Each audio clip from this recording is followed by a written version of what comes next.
Happiness एक choice है। ये एक बहुत बड़ी गलतफहमी है लोगों को कि हैप्पी होने के लिए मुझे ये करना होगा, वो करना होगा, whatever it is. In this particular moment if you want to be happy, choose to be happy and you are happy. If you don't choose to be happy, आप लाइफ में कहीं भी पहुंच जाओ, कुछ भी कर लो, you will never be happy. It's a conscious choice. You need to decide right now. अभी डिसीजन लिया कि मुझे खुश होना है, मैं खुश हूं। I don't need a reason to be happy. आसमान में देख रही हूं इधर उधर, मैं खुश हूं। मैं जिंदा हूं, मैं खुश हूं। मैं सांस ले रही हूं, मैं खुश हूं। मैं हूं ना। अभी तो नहीं मरे, अभी तो नहीं गड़े, अभी तो नहीं जले। हो ना, मैं हूं, मैं खुश हूं। तो क्या होता है, हम अजम्पशंस बना लेते हैं which is not based upon reality. इस दुनिया में जितने भी लोग अमीर हैं, जिन्होंने पैसा कमाया है, क्या वो सब स्पिरिचुअल पाथ से होकर के वहां तक पहुंचे हैं? तो रियलिटी क्या कहती है कि पैसा कमाने के लिए स्पिरिचुअल पाथ की जरूरत नहीं है। स्पिरिचुअल पाथ की जरूरत किसके लिए है? पीस ऑफ माइंड के लिए है।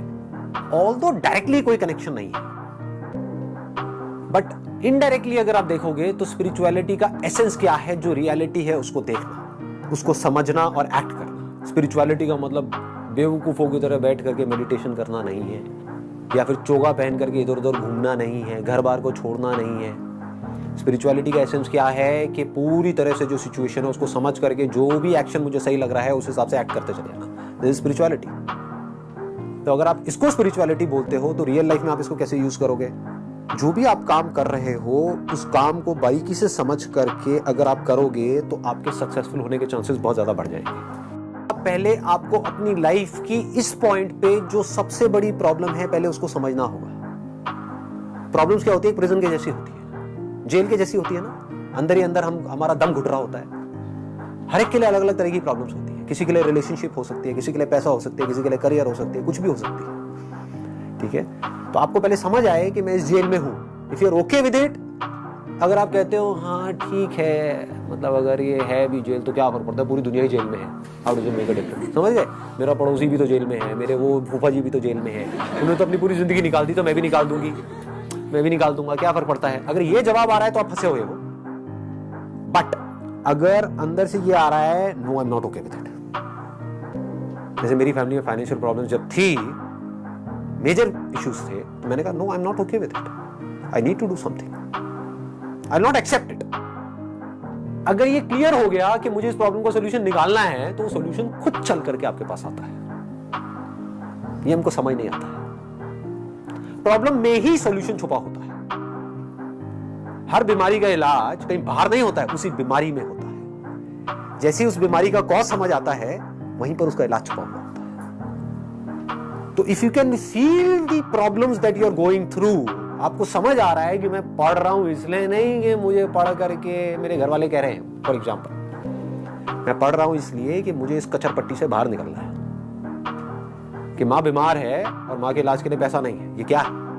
एक इमेजिनरी प्रॉब्लम है, रियल प्रॉब्लम है। तो सबसे पहले अपनी लाइफ की रियल प्रॉब्लम आइडेंटिफाई करो, उन रियल प्रॉब्लम्स को बारीकी से ऑब्जर्व करते चले जाओ and ask yourself again and again, am I okay with it और I am not okay with it? If the answer is I am not okay with it, find out a solution. There is no problem जिसका solution ना हो। Problems unlimited हैं, जिसमें से 99% imaginary problems हैं। उसको अगर आप बारीकी से देखोगे, जो आपकी रियल प्रॉब्लम्स है, अगर रुक करके आप तसल्ली से उसको देखोगे ना, फॉर एग्जांपल रिलेशनशिप्स की आपकी प्रॉब्लम्स है, रियल प्रॉब्लम्स है, अगर अपनी पूरी एनर्जी लगा दी, पूरा फोकस लगा दिया उसको सॉल्व करने में, कुछ दिनों के अंदर अंदर वो सॉल्व हो जाएगी।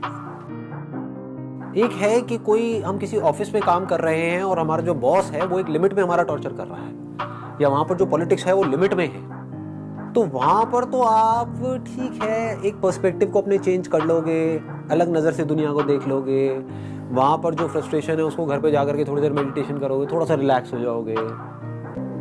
लेकिन अगर वो प्रॉब्लम बड़ी है तो वो रियल प्रॉब्लम है, यानी कि जो ऊपर बंदे बैठे हैं वो करप्ट है। समझ पा रहे हो कि जो बॉस है उसका नेचर ही ऐसा है कि वो आपको चैन से जीने ही नहीं देगा।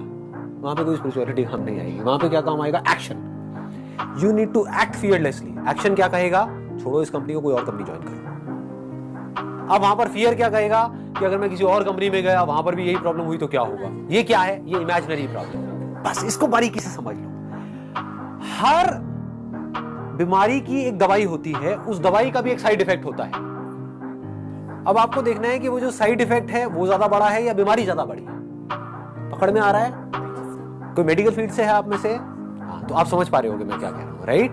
डॉक्टर्स को ये कॉल लेनी होती है कि अगर ये किया तो इसकी वजह से ये कॉम्प्लिकेशंस आ जाएंगी, लेकिन आप कहोगे कि नहीं, अभी जो प्रॉब्लम है वो इतनी बड़ी है कि उसके आगे कॉम्प्लिकेशंस जो एक्चुअल में बहुत बड़ी है लेकिन वो भी छोटी है। बस अभी आप अपनी लाइफ में अगर आइडेंटिफाई कर लो इस पॉइंट पे रियल प्रॉब्लम ये है, मुझे इसका सोल्यूशन निकालना है और सिर्फ इसी का निकालना है, क्योंकि ये इस वक्त टॉप प्रायोरिटी पे है। इसको प्रायोरिटाइज करना बोलते हैं। आपको समझ आएगा टॉप पे ये है, नंबर 2 पे ये है, नंबर 3 पे ये है, नंबर 4 पे ये है, और आपको रियलाइज होगा कि मैं अपना सारा एफर्ट लगा रहा हूं अभी इस पॉइंट पे नंबर 10 वाली प्रॉब्लम के लिए या नंबर 100 वाली प्रॉब्लम के लिए। पकड़ में आ रहा है? हाँ, ऐसे जब ऐसे चलोगे तो क्या होगा, इसको भी ध्यान से समझो।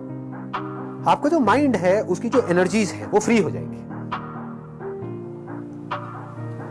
आज आपकी जो माइंड की एनर्जीज है वो फ्री नहीं है, क्लटर्ड है, माइंड के अंदर खचा पचड़ है।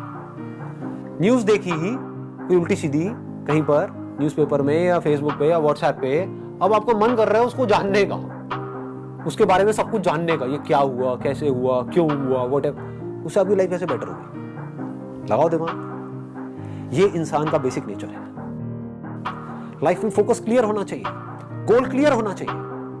जब मैं बोलता हूं ना कि अपना काम करो और उसके बाद में अपना 100% लगाओ और उसके बाद में जो भी हो रहा है अच्छा या बुरा उसको छोड़ दो, लोग इसका गलत मतलब निकाल लेते हैं। लोग क्या निकालते हैं, गोल सेटिंग की जरूरत नहीं है, सक्सेस के बारे में सोचने की जरूरत नहीं है। अरे नहीं जी, ऐसा नहीं है। You need to work for success, मतलब कि अपने आप को तैयार कर रहे हो सक्सेसफुल होने के लिए, उसके बाद फेल भी होगा तो फर्क नहीं पड़ता।